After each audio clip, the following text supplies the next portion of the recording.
أعوذ بالله من الشيطان الرجيم. بسم الله الرحمن الرحيم.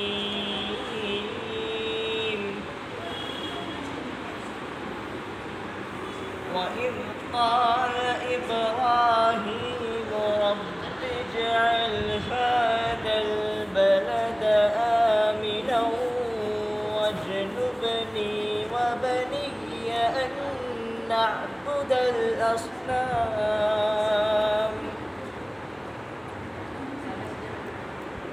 رب إنهن أضللن كثيرا من الناس فمن تبعني فإنه مني ومن عصاني فإنك غفور رحيم. ربنا إني أسكنت من ذريتي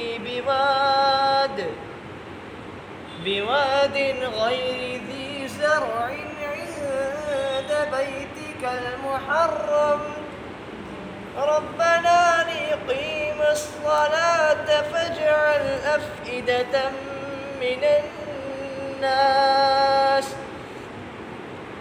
تهوي إليهم وارزقهم من الثمرات لعلهم يشكرون.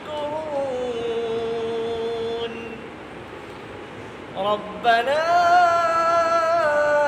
إنك تعلم ما نخفي وما نعلن وما يخفى على الله من شيء في الأرض ولا في السماء.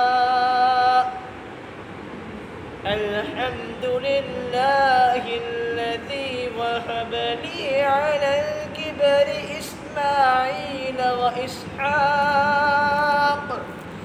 إن ربي لسميع الدعاء. صدق الله العظيم.